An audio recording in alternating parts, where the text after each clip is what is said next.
Hello everyone, Poonam किचनमध्ये तुमचे स्वागत आहे। तर आज बघणार आहोत आपण हक्का नूडल्स।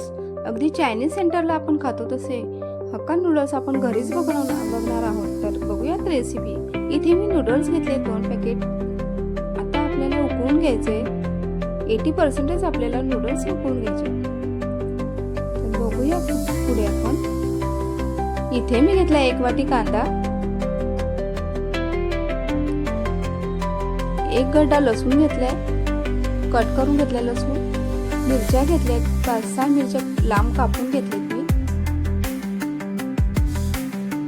कोबी घेतलाय अर्धी वाटी, 1 वाटी शिमला मिरची घेतली, ओल्या कांद्याची पात घेतली 1 वाटी, गाजर घेतले 1 वाटी, रेड चिली सॉस 2 चमचे, अर्धा चमचा सोया सॉस, हक्का नूडल्स मसाला 2 चमचे।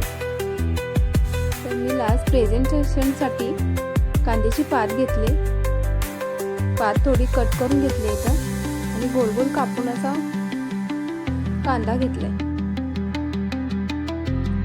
तर सुरुवात करूया आपण रेसिपीला। तर इथे बघा मी नूडल्स कसे गाळायला पाणी गाळून घ्यायचे नूडल्सचं। बघा कसे सुटसुटीत झाले। तर तेल टाकूया आपण। भांड्यामध्ये तेल टाकून झालं लसणाचा तडका द्यायचा आपल्याला आणि मिरच्या आणि कांदा टाकून फ्राय करून घ्यायचं।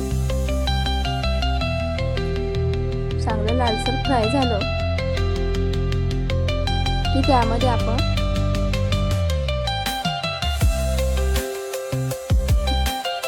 आता आपण शिमला मिरची टाकूयात, कोबी टाकूयात, गाजर आणि कांद्याची कट केलेली पात टाकूयात। तर मस्त आपल्याला मिक्स करून घ्यायचंय सगळं। भाज्या थोड्या कच्च्याच ठेवायच्या आहेत आपल्याला। Hakka noodles masala, red chilli sauce, soya sauce आणि चवीपुरतं मीठ टाकायचे आणि मिक्स करून घ्यायचे सगळं। भाज्या आपल्याला पूर्णतः शिजवायच्या नाही। आता आपण नूडल्स टाकूया आणि व्यवस्थित मिक्स करून घेऊया।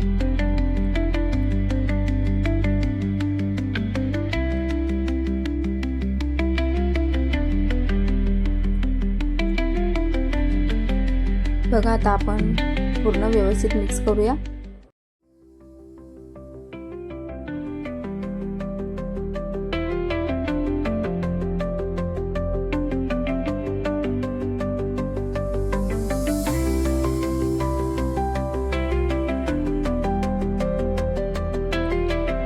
तर तयार आहे आपले हक्का नूडल्स। अशाच नवनवीन रेसिपीसाठी माझ्या चॅनेलला लाईक करा, कमेंट करा, शेअर करा आणि सबस्क्राईब करा। थँक्यू।